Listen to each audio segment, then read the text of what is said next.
thought I might take a little bit of time out from the workshop, especially as I'm waiting for something I heated to cool down, and just wheel this outside.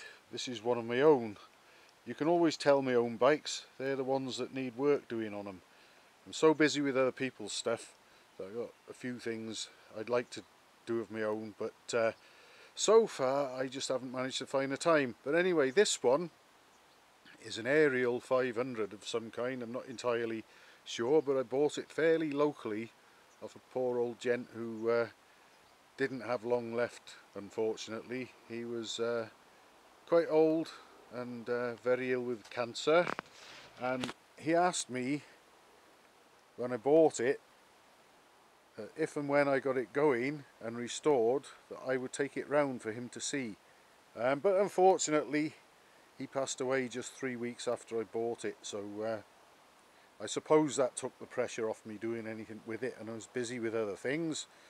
But it's an Ariel 500 from probably the late 40s or early 50s. Don't ask me to pin it down to a year because I'm not an expert, but it'll be there or thereabouts with its rigid rear end and telescopic fork front end. And it would be lovely actually if ever I found myself in a position where I didn't need to work on other people's bikes anymore and just work on my own stuff. I've got a few that I would like to knock into shape, but I thought it'd be nice just for this one to be seen. Even though obviously it's in this state and incomplete, I have got the engine for it. That's all stripped down, that needs a big end, but it is all there.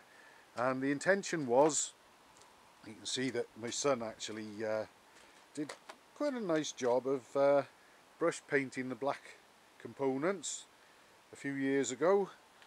And what I was going to do with it was just sort of do it up into a sort of presentable oily rag sort of state. But obviously I got swept up in other stuff, and things took off as Performance Classics got busier and busier, and this just got left in the workshop gathering dust with the engine in pieces. But I just thought I'd like to show it off because what a lovely looking thing it is. And when you see these creations that some people come out with, these bobbers and things like that, I think myself that this is far better looking. And just look at those mudguards, and especially the front one. Look at the shape of that, and it's got a lovely little thing on the front of it. This is a Carmarthenshire registration, and the bike I think has been in Carmarthenshire all of its life. But on the front mudguard here we've got supplied by Eddie Stevens Motors, Carmarthen, phone 233, use only Speedwell Sansigal oils. Sansigal. Hopefully that will come through and people will be able to see that and read it for themselves. But I just thought, look at this, and look at when people build bobbers, can you imagine losing something like that? And these, admittedly, they're hinged there so that you can remove the rear wheel easily, and a lot of old mudguards like this tend to get cropped when people bob them and whatever. But you end up, and I really can't understand this, you cut the mudguard about here, and then you stick a great big bracket with a number plate and stoplight on it there usually, or perhaps on the other side. And I've worked on bikes so equipped, and they're really horrible to wheel about, and the number plate catches you. They add to the overall width of the bike.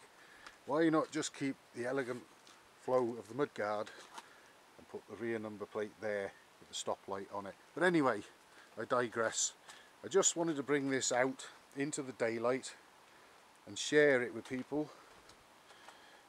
I may never get round to sorting it out, I don't know. Perhaps I'll live to be 200 and I'll be able to sort these things out. Perhaps I'll suddenly come into money and be able to sort it out.